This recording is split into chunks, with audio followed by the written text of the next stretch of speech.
अखेर धर्मेंद्र प्रधान यांना राजीनामा द्यावाच लागला. मात्र त्यांच्या राजीनाम्याने हुरळून जाण्याची आवश्यकता नाही. मुळात गेल्या 10 वर्षापेक्षा अधिक काळ धर्मेंद्र प्रधान यांनी एकत्रित परीक्षांवर पकड मिळवली होती, कंट्रोल मिळाला होता. वन नेशन वन एक्झामिनेशनच्या माध्यमातून संपन्न होणाऱ्या सर्व परीक्षांमध्ये धर्मेंद्र प्रधानांनी 152 पेक्षा अधिक वेळेला पेपर लीक केला.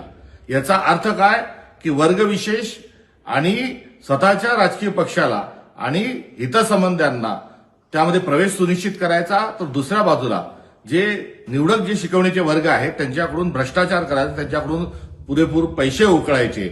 एकंदरीत नीट्सच्या एक्झामसाठी पालक जेवढा खर्च करतो तो भारत सरकारच्या 5 विभागांनी एवढं मोठं बजेट या संपूर्ण नीट एक्झामिनेशनचं असतं. यातला भ्रष्टाचाराचा मोठा पैसा एकीकडे धर्मेंद्र प्रधानांना मिळाला, तर स्वतःच्या जवळचे विचारांचे आणि वर्गविशेषची मुलं त्यामध्ये त्यांनी प्रवेश मिळवून दिलेला आहे. त्यामुळे हे रॅकेट या वर्षीच्या 71व्या वेळा नीटचा पेपर फुटल्या एवढं हे प्रकरण नाही. याची पाळंमुळं फार खालपर्यंत गेलेली आहेत. या सर्वांचा शोध लागेपर्यंत तुम्हाला आपल्याला समाधान व्यक्त करता येणार नाही. त्यामुळे धर्मेंद्र प्रधान हे तात्काळ जेलच्या आड गेले पाहिजे. यांना ताबडतोब शासन झालं पाहिजे, कठोरात कठोर शिक्षा झाली पाहिजे आणि या संपूर्ण स्कॅन्डलचा पर्दाफाश होत असताना सर्व संबंधितांना कठोरात कठोर शिक्षा झाली पाहिजे. ही असणारी काँग्रेस पक्षाची मागणी आहे आणि हे आम्ही केल्याशिवाय राहणार नाही.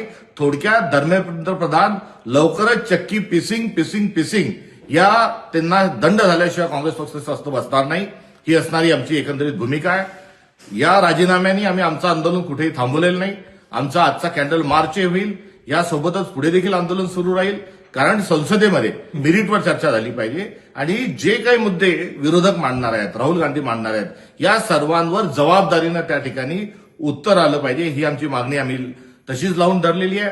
तथा देशभरामध्ये ज्या विद्यार्थ्यांवर जे गुन्हे दाखल झालेले आहेत या आंदोलनाच्या दरम्यान, हे सरसकट सर्व गुन्हे खारिज केल्याशिवाय आम्ही स्वस्थ बसणार नाही. त्यासाठी देखील आमचं आंदोलन हे सुरू राहणार आहे आणि यासोबतच या संपूर्ण प्रकरणाच्या अनुषंगानं देशाच्या पंतप्रधानांनी देशाची माफी मागावी. या आमच्या राहिलेल्या ज्या 3 मागण्या आहेत, या 3 मागण्यांकरता आमचं हे आंदोलन यापुढे असे सुरू राहील.